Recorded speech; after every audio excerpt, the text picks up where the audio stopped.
here, and for the last couple of weeks I have been asked by tons of people what to use during winter swimming. It's getting cooler now, people wanting to know what to use, people are getting out there and swimming with the pool shut, and so I thought I'd do a quick video and tell you what you need to know. Right, so right now the temperature's around 18 degrees here in Auckland. Now it's different all over the country, and as the temperature goes down you want to add to your swim gear bag. Alright, so generally you'll start off with maybe a wetsuit and just swim cap and goggles as normal, and it depends on kind of how your body acclimatizes to the water. I know people that swim in like 14-degree water with just togs. I think they're crazy. I like the warmth. But as you go down, you're going to want to probably add to your kit. So generally what I say is around 18 to 17, you might start thinking about putting a skull cap on. Definitely earplugs. That will definitely keep a lot of the coldness out. So if you just got a swim cap and earplugs, that's fine. The next step there to keep warmer and to keep that ice cream head off you is to put a skull cap on. Now I've got one here for you. This is our thermal swim skull cap. You can see it's nice and fleecy on the inside. The best skull caps are the ones that actually have the strap around their chins. You just need to know how to use them. That's really important. It keeps it on, keeps it sealed better. How to put one on, what you do is you put your head actually through the small hole through here. And the mistake is most people will actually have it on their Adam's apple or on their throat. That's really not a comfortable position. Yeah, you get used to it, but it's not great. My top tip for you is to make sure when you swim, you take it off and you put it on the edge of the chin. It completely keeps that free. It's so much easier to breathe. So make sure when you're using the skull cap, pull that just underneath the chin. Don't have it on the neck. It just cuts off all your oxygen. You don't want to do that. You want to swim, relaxed. And the only way you can do that is get some oxygen in. Okay, so that's your skull cap. Generally, as it goes down to like about 16 degrees, you might add maybe some booties. All right, maybe 15, 16 degrees. And what we have here is like a 2mm booty. All right, so there's a 2mm booty. That's really important. You want to stay nice and firm to your foot. What you'll see is they've got that fleecy lining at the bottom there as well.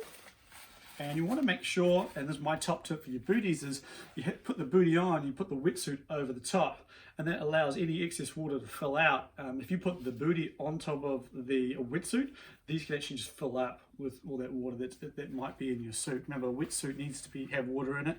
That's how it keeps you warm. All right, so the next one, and I find is when I get down to say 14 degrees, I need a little bit of extra warmth. And that's when I would, put something like this on. This is our new vest. Now, heaps of people have been asking for it. I've gone out to a local manufacturer in New Zealand. I've taken all their material.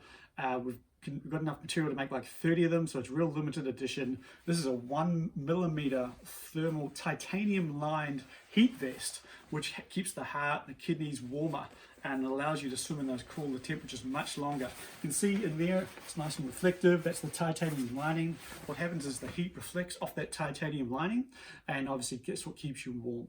All right, so really important. If you're going to swim in the colder temperatures, like 14 degrees and below, this is definitely going to be something key that you're going to want. So get in quick, there's not many of them. And then lastly, what I use are gloves. Now for gloves, we normally would have a thermal titanium glove in stock. Unfortunately, we're sold out of that, and all we have right now are our old neoprene gloves. These still are really, really good. They're going to definitely keep all that chill off your hands while you're swimming. They're webbed, which is really cool, a little bit different. If you want to swim normally, you just shut your hand, that's fine. Again, if you want a little bit extra resistance, kind of like a paddle because we're not in the pool, then open them up, catch a little bit extra water, and that's just a nice little function that you can use. But that will be, when your fingers start getting really cold, it's hard to feel the water, they start getting sore. That's when you want to pick up a pair of gloves. Now, all year round, what we need to make sure we do is we're staying safe, and that's why you need your swim toe. All right, now the swim toe is going to allow you to be seen easier. You're going to feel safer. If there's any jet boaters, boats, anything around, they're going to be able to see you a lot clearer. And that's really important to stay visible. They can see you from shore. It's really good, especially if you got your other half there on shore spotting you, all right, or your friends or anything. You want to be seen. So, but what I found is in winter, there's a lot of issues with them.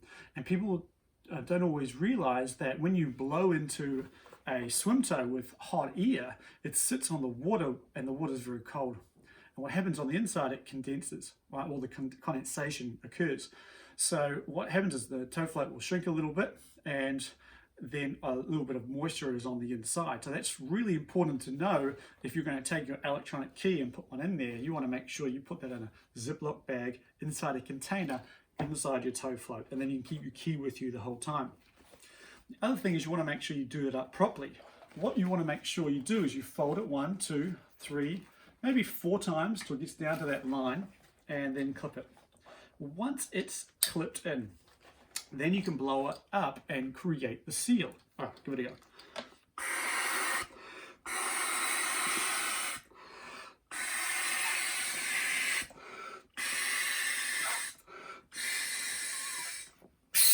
Now, once I've done that, you can see it's created a really good seal. All right, it's nice and tight in there, and nothing's going to come undone.